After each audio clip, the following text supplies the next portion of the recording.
Insta दोनों including messenger cover करना है थ्रू लीड्स जनरेशन, तो मैं उसको भी कवर कर सकता हूँ।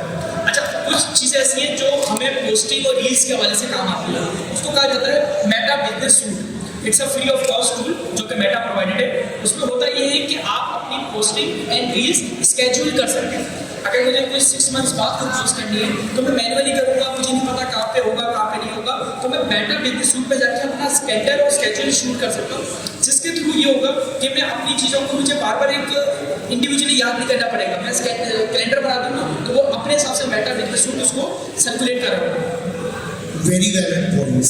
The use of Meta Business Suite and other relevant tools जिसमें आप कैलेंडर सेट करते हैं, पोस्ट बिल्ड करते हैं, and then you just let it go, क्योंकि ये सारा काम जो है वो मशीन लर्निंग के थ्रू होता है। इन डिजिटल वर्ल्ड एल्गोरिथम्स का यूज और एल्गोरिथम्स को समझना, आई एम नॉट सेइंग कि आप टेक्निकल लर्निंग करें, लेकिन आपको उसका यूज केस समझना बहुत जरूरी है। आपका क्वेश्चन होगा मिस्टर जिया अली, आप माशाल्लाह बहुत एक्टिव हैं डिजिटल मार्केटिंग में भी और 1-to-1 इवेंट्स के अंदर भी आप जो है वो काफ़ी ज्वाइन करते हैं। मैं आपसे ये गुजारिश करूँगा कि बड़ा स्पेसिफिक जो है वो क्वेश्चन को आप आंसर करें कि क्वालिटी लीड्स जनरेशन आप किस तरीके से करेंगे through the use of different tools, और जो कमज़ोर लीड्स हैं उनको कैसे जो है वो इरेडिकेट करेंगे। जी, आपका क्वेश्चन बहुत ही ज़्यादा वैलिड है। जो आजकल हर आई थिंक डेवलपर को ये चीज़ फेस करनी पड़ती है कि क्वालिटी लीड्स नहीं है। मैं काफ़ी बिल्डर्स के साथ इंटरेक्ट होता है और ये चीज़ मैं फेस करता हूँ, कहते हैं हमारे लीड्स आए हो जाए और उनके उस पर कॉस्ट लगती है।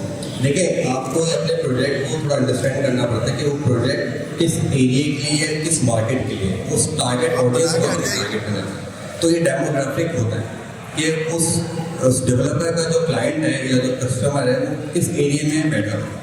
अब ऑब्वियसली आप बड़े डेवलपर को तो टारगेट नहीं करेंगे 1 करोड़ की प्रॉपर्टी के लिए, जैसे इमारत वगैरह के जो प्रोजेक्ट है, जो DHFE रेट के जो लोग हैं उनको टारगेट नहीं करेंगे। तो आपको सबसे पहले ये देखना पड़ता है कि आपकी टारगेट ऑडियंस किस एरिया में बैठेगी। उसी एरिया के फेसबुक एल्गोरिथम को आपको यूज़ करना पड़ता है और वहीं से आपको फिर उसी हिसाब की लीड्स जनरेट होती है। तो पहला तो फिल्टर आपका यहाँ पे आ जाता है।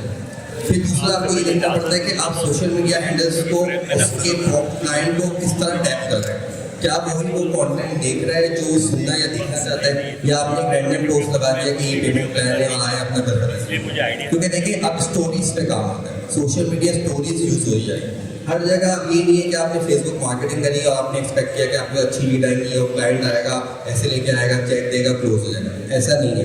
अब मैं देख लो कि ट्रेंड चेंज हो रहा है, तो हर प्रोजेक्ट या हर जो डेवलपर इस चीज़ को अंडरस्टैंड कर रहा है वो स्टोरीज क्रिएट कर रहा है, वो स्टोरीज के थ्रू अपनी प्रॉपर्टी को सेल करें। वंडरफुल। तो इनके जो रेलेवेंट पॉइंट्स उसको समराइज करते हैं। Number 1 thing, target market. देखिए, पाकिस्तान के अंदर रियल एस्टेट जो कस्टमर्स हैं वो 3 किस्म के हैं, मास मार्केट, मास प्रीमियम और इलीट। मास मार्केट के अंदर वो एरियाज हो गए जिनको हम कहते हैं लोअर मिडिल और मिडिल टारगेट मार्केट को वो केटर करते हैं। ये मिड प्राइस कस्टमर्स होते हैं, इनको प्रॉपर्टीज वो चाहिए होती है। उसके बाद मास प्रीमियम मार्केट आती है। मास प्रीमियम वो लोग होते हैं जो रिलेटिवली हाई एंड एरियाज में रहना चाहते हैं, तो उनका प्राइस पॉइंट जो है वो अपर मिडिल इनकम में फॉल करता है।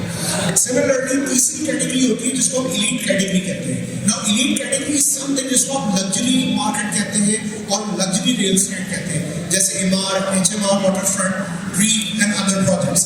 तीनों की टारगेट मार्केट डिफरेंट है, तीनों की लोकेशन टारगेटिंग जो है वो राइट अवे डिफरेंट होगी। अगर आपने बजट को गलत जगह यूटिलाइज किया देन अल्टीमेटली आपको उसका बेनिफिट नहीं मिलेगा। The leads that you will generate will not be worth it. Secondly, machine learning का ज़माना है, तो आर्टिफिशियल इंटेलिजेंस और बॉट्स का भी इन्फ्लक्स जो है वो बहुत ज़्यादा बढ़ चुका है। इसके ऊपर भी customization, to the point learning और ट्रेनिंग बहुत ज़रूरी है। This is one reason why कि हमने अपने पास जो एनालिस्ट्स लाइनअप किए हैं, they are practically doing digital marketing और ये इन चीज़ों को, टेक्निकलिटीज़ को समझते हैं। इन लोगों के साथ अलाइन हो और इनके साथ जुड़ के चीज़ों को सीखें, इनसे ट्रेनिंग्स लें। पूरे नुकसान से बेहतर है थोड़े पैसे खर्च करके ट्रेनिंग जरूर ले लें ताकि आप लॉन्ग टर्म में बेनिफिट ले सकें। I would like to move on and discuss with Mr. Usman Ghani. Now, Mr. Usman Ghani is from Vinchams Marketing and he is very active on Facebook marketing and YouTube marketing. इनका अपना channel भी है YouTube का और Facebook का, बाकी लोगों के भी चैनल्स हैं लेकिन इनकी अच्छी फैन फॉलोइंग है और ऑर्गेनिक और पेड दोनों करते हैं। उस्मान माइक आपके पास है, आपसे मेरा बड़ा रेलेवेंट क्वेश्चन होगा कि आप कंटेंट बिल्ड करते हैं, आप थ्रू आउट अपने कन्वेंशन बड़ा एक्टिव रहे इंटरव्यूज लेने में और इसको यूटिलाइज करने में, आप किस तरीके से इसको पब्लिश करेंगे अपने फेसबुक पेज के ऊपर और अपने यूट्यूब चैनल के ऊपर टू गेन मैक्सिमम ऑडियंस और ज़्यादा से ज़्यादा रीच बिल्डअप करने के लिए? जैसे आपने पूछा कि हम इसको कैसे करेंगे, हमारा यूट्यूब चैनल है, फेसबुक है, इसी तरह इंस्टाग्राम भी चला रहे हैं और अभी जैसे आपको मालूम है सब जो है वो इसी का दौर है सोशल मीडिया का, तो इसी में हम इसको इसके अंदर अपलोड करेंगे और जो भी आएंगे तो हमें पर्सनल पे भी इनको शेयरिंग करनी है और प्रॉफिट भी अच्छा इवेंट रहा इसके हवाले से। और सो इन तमाम कंटेंट वीडियोस की एडिटिंग के बाद इनके क्लस्टर्स बिल्ड करके उनको ना सिर्फ अपने पेजेस पे इन्होंने पब्लिश करना है बल्कि इन पर्सन इस ग्रुप से सर्कुलेट करना है। तो ये भी एक तरीका है कि किस तरीके से कंटेंट की मैक्सिमम यूटिलाइजेशन की जाए और ऑर्गेनिक रीच को बिल्डअप किया जाए। पेड के लिए तो कंपनीज बिल्ड हुई ही है और इनका काम ही आपसे जो है वो पैसे लेना है और रीच को एक्सपेंड करना है, लेकिन ऑर्गेनिक मार्केटिंग के लिए जो रेलेवेंट स्ट्रेटजीज है वो ही अपने पर्सनल एक्सपीरियंस बता रहे हैं। I would like to go on to my next panelist mister Anas Mamdani and he will explain about his social media experience and the use case. मैं आपसे रिक्वेस्ट करूँगा कि जो आपका पर्सनल एक्सपीरियंस है और आप किस तरीके से रियल लाइफ में उसको इम्प्लीमेंट कर रहे हैं डिफरेंट टूल्स को और आप क्या पॉइंट्स ऐड करना चाहते हो अभी तक हमने कवर नहीं किए, please. Assalamu alaikum everyone. First of all, I would like to thank you for inviting me and be the part of this podcast. And अभी तक मैंने जितना इस इवेंट को देखा है, I would like to thank you कि ये event, I would like to congratulate क्योंकि इवेंट अच्छा ही है, रिस्पॉन्स भी अच्छी है और अरेंजमेंट्स भी अच्छी है। I would just start with a small thing कि in English थोड़ा बहुत है, उर्दू में बताना चाहूँगा। उर्दू में हम बड़ी देसी इसमें कहते हैं जो दिखता है वो बिकता है, सही। एंड इंग्लिश में अगर तुम कहो तो people address you how you dress, तो लोग आपको एड्रेस कैसे करते हैं जैसे आप दिखते हो। तो same strategy goes to social media marketing कि अगर आप कोई भी प्रोडक्ट हो, इवन आप रियल एस्टेट इंडस्ट्री हो या कोई भी ब्रांड हो, अगर आप अपने को प्रेजेंट नहीं करोगे उस तरह तो लोग आपको एक्सेप्ट नहीं करेंगे। जो डायनामिक्स ऑफ मार्केट, जैसे I would agree with Aleem sahab, इन्होंने कहा कि अब वो ज़माना नहीं रहा है कि लोग चल के आपके पास आएंगे। अब वो वाली मार्केट नहीं है कि आप जो है आपने एक इश्तिहार लगाया न्यूज़पेपर में, आपके पास जो है ना वो आ गए प्रॉपर्टी खरीदने। अब you have to go way beyond, you have to go step ahead. आपके पास AI टेक्नोलॉजी आ चुकी है, आपके पास गूगल है, मेटा है, यूट्यूब है। अब लोग सोशल मीडिया से इवन कपड़े खरीदने के लिए भी लोग सोशल मीडिया को ही प्रेफर करते हैं, वरना तो पहले डिस्काउंट शो लगता था, लोग जाते थे खरीदने। अच्छा, मेरे पास प्रॉपर्टी की बिल्डर्स थी।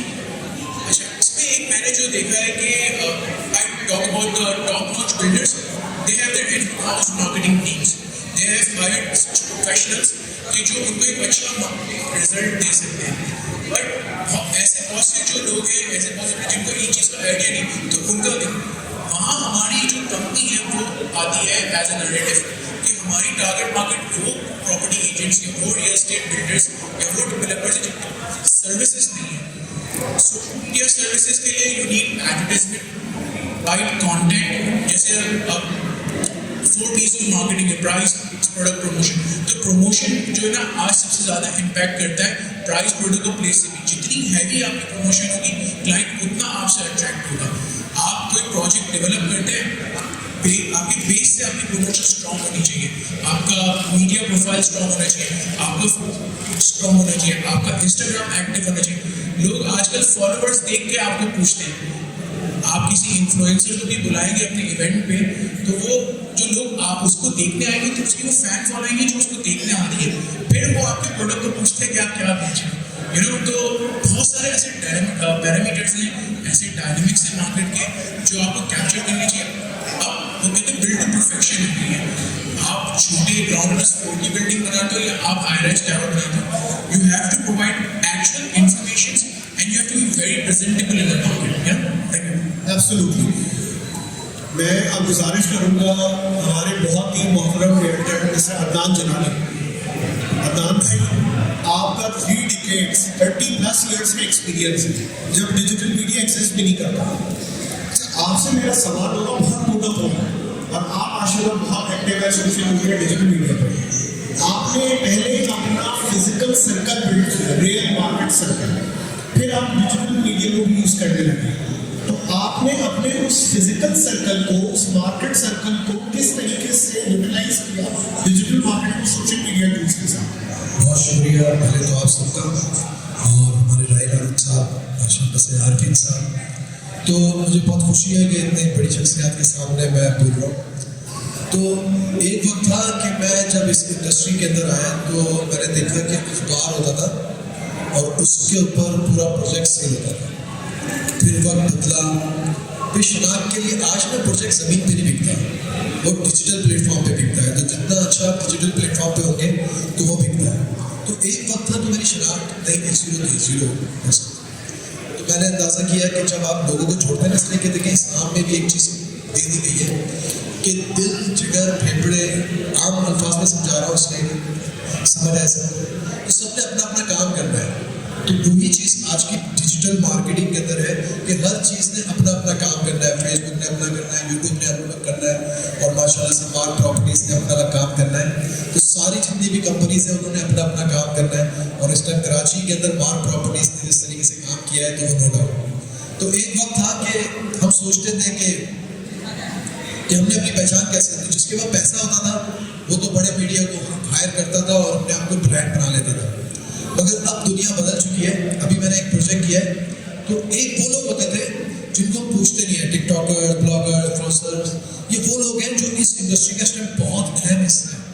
Very valid point. तो मैं समझता था कि ये बेकार लोग हैं। मैं कहता था नहीं यार, ये ब्रांड खराब कर देंगे हमारा, इनकी वजह से हम लोग प्रॉब्लम में आ जाएंगे। मगर आज मैंने फैसला किया है कि इनको साथ रखना ही आज की इंडस्ट्री का फायदा है। मैं आपके पॉइंट को टेक ऑन कर रहा हूँ। आपने आइडेंटिफाई किए ब्लॉगर्स, टिकटॉकर्स, क्योंकि ब्लॉगर्स और टिकटॉकर्स के बारे में यही जाता है इंप्रेशन कि ये जो है ना आपकी टारगेट मार्केट को हिट नहीं करते। भाई ऐसा नहीं है, वो भी हिट करते हैं, लेकिन आपको उनमें से सेग्रीगेट करना पड़ेगा। हर जगह जो है ना सही और अलग यूज केस है, आपको आइडेंटिफाई करना है। नीटी ग्रिटी एनालिसिस आपको करना है कि who is the right person, which is the right tool, जिसको आप यूटिलाइज करके उसको प्लेस करें और प्रमोशन करके अपने लिए लीड्स जनरेट करें और अपने बिजनेस को प्रमोट करें। ये काम जो है आपके करने का है। ओके, मैं इसमें जो है 4 पॉइंट्स को क्विकली समराइज करूंगा और रिक्वेस्ट करूंगा फुरकान से, आप डायरेक्ट ट्रेनिंग करते हैं। Furqan influencer marketing, number 2 email marketing, और नंबर 3 जो है हमारे पास टिकटॉकर्स और ब्लॉगर्स। इसी पॉइंट को आपने लेकर इस डिस्कशन को रैप अप करें। ठीक है सर, बड़ा अच्छा है। मुझे थोड़ा एक फैसिनेट लगता है ये टॉपिक। देखिए इन्फ्लुएंसर जो है ना पूरी दुनिया में माने जाते हैं, और अब ये पाकिस्तान में भी कोविड के बाद से ट्रेंड इनहेंस हो गया। पहले भी था लेकिन अब इनहेंस हो गया। अच्छा देखिए, मैंने कुछ ऐसे इन्फ्लुएंसर्स को देखा है या काम किया है, तो मुझे ऐसा लगता है कि हमें रेलिवेंसी को जोड़ना जरूरी है। समाओ कोई अगर कंटेंट क्रिएटर है या ब्लॉगर है तो उसका रेलिवेंसी देखिए, उसकी ऑडियंस कौन सी है। हम अगर उसे रियल एस्टेट को प्रमोशन करा रहे हैं तो उसकी वो आवाम भी है, उसकी ऑडियंस है जो उसको वो देख रही है। जैसे लेट्स से मैं अगर जुनैद अकरम से कोई वीडियो बनवा रहा हूँ, मुझे ये देखना है कि जुनैद अकरम उसके लिए रेलिवेंट है या इरफान जुनेजो है। तो ये थोड़ा सा मुझे लगता है कि रेलिवेंट इन्फ्लुएंसर हो, ऐसे तो बहुत सारे लोग हैं। अच्छा देखिए, जरूरी है सेलिब्रिटी होना। अगर आपकी फेस में और आपकी आवाज़ में इन्फ्लुएंस है, आप भी अपनी बात को कन्विंस कर सकते हैं, क्योंकि इन्फ्लुएंसर आपको पता है काफ़ी हाई पेड होते हैं। तो इनिशियली रियल एस्टेट के लिए थोड़ा सा चैलेंजिंग होता है। आपने 2 जो है बड़े top of the line influencers की बात करी, जुनैद अकरम और Irfan Junejo. Now Junaid Akram is someone who has elite audience and upper mid income audience. उसकी ऑडियंस बड़ी रिफाइंड है, और अगर किसी को top of the line projects की मार्केटिंग करानी है, I believe he is the best guy, क्योंकि वो जो ऑडियंस को हिट करता है वो ओवरसीज पाकिस्तानीज भी है, डायस्पोरा भी है, और आपकी लोकल एलीट जनरेशन भी है। तो सिमिलरली एक जनरल यूट्यूबर जो है उसकी टारगेट मार्केट जो है वो मिडिल इनकम और लोअर मिडिल इनकम ग्रुप्स है। तो इनफैक्ट दोनों ही अफेक्टेड है, लेकिन जो मार्केटियर है, जो बजट स्पेंडर है, उसको डिसाइड करना है वो कहाँ यूज करेगा। जिया, वन लास्ट क्वेश्चन, हम एक चीज मिस कर गए, वो है क्लासिफाइड एड्स। न्यूज़पेपर्स और प्रिंट मीडिया के अंदर क्लासिफाइड एड्स तो सबने पब्लिश किए और आज तक होता होते रहेंगे, जिसको अखबार के इश्तेहारात कहते हैं। अब ये डिजिटलाइज हो चुके हैं। हमारे पास दो मेजर कंपनीज हैं, नंबर 1 ज़मीन.com, नंबर 2 Grana.com। मैं आपसे 30 सेकंड्स आपको दूंगा और आपने इनकी यूटिलिटी के बारे में लोगों को इन्फॉर्म करने के किस तरीके से एक प्लेटफॉर्म्स का जो है मैक्सिमम यूज केस में और इनसे अपने लिए लीड्स जनरेट करें। Thank you. जी, जैसे आप लोगों ने ऑलरेडी डिस्कस किया है कि जो चीज़ें अब डिजिटल होती जा रही हैं, हर जगह डिजिटल चीज़ों के थ्रू चीज़ें सेल हो रही हैं। तो खासतौर पर जो ज़मीन.com है, तो वो उसका ओवरसीज क्लाइंट बहुत है। ओवरसीज जितना भी क्लाइंट है वो ये चीज़ नोट करता है कि जो ज़मीन.com पे ऐड लगाता है वो रियल्टर्स को पे करता है, तो वो कोई फ्रॉड नहीं कर रहा है, वो कोई फेक ऐड नहीं लगा रहा है। तो ये उनका एक ट्रस्ट इस प्लेटफॉर्म पे बिल्ड हुआ है। मेरे पास बहुत सारे कॉल्स आते हैं, ज़्यादातर ओवरसीज आते हैं, तो ये बोलते हैं कि ये थोड़ा ऑथेंटिक प्लेटफॉर्म और ज़मीन.com का सबसे बड़ा एक फर्म है पाकिस्तान, तो वो अपनी रेपुटेशन भी ख़राब नहीं करेंगे। तो जी, Grana.com के बारे में भी ज़रा रिवील करें। अगर आपने इसको कम एक्सप्लोर किया है तो उसको भी एक्सप्लोर करें। And they are one of the partners of PropTech as well. Yes, basically I haven't used it yet, और मैंने उनकी वेबसाइट अभी नहीं देखी है इस एज अ क्लासिफाइड के लिए। मैंने उनकी वेबसाइट देखी है जिसमें वो अपने पंजाब साइड के प्रोजेक्ट्स सेल कर रहे हैं, तो definitely I have a look on it as well. तो I request the entire audience here to explore Grana.com और इसके बारे में लर्न करें, इनकी टीम के साथ अलाइन हो, इनसे डेमोज लें और इस यूज केस के जो है वो ज़्यादा से ज़्यादा बेनिफिट लेने की कोशिश करें। We thank all our panelists and our esteemed audience for actively participating in this event, and we would like to thank Mr. Atif Arfin and all the organizers and all the sponsors and partners of PropTech Convention 2026 and Property Asia 2026 in collaboration with 19 Build Asia 2026. And inshallah we'll be meeting you all again in future for the upcoming events. Now we would like to end up this panel discussion and we will move on with the next panel discussion of realtors on non-business, financial and business professionals. Thank you very much. A big round of applause.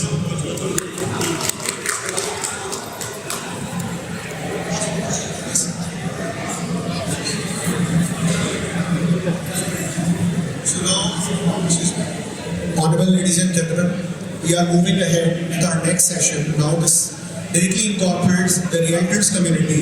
I would like to invite Mr. Rahil Haroon, Chairman All Karachi Realtors Association, on stage to please join the panel. Mr. M. Rahman, President, All Karachi Realtors Association. Mr. Aslam Sahab, please join us on stage. He is President, Gulistana Johar Realtors Association. Mr. Irfan Alam, President, North Nazarabad Realtors Association, to please join on stage. I would like to request all the panelists to join us on stage and please be seated. Excuse me. We are having a quick picture session with the existing panelists. Sir, ready? Hello. Thank you. One more.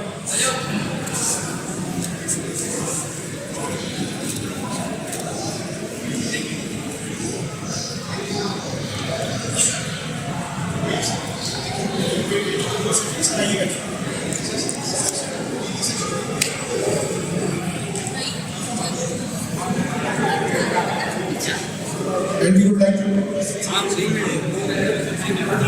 yes, Mr. Adnan Jalani has also joined us. Sir?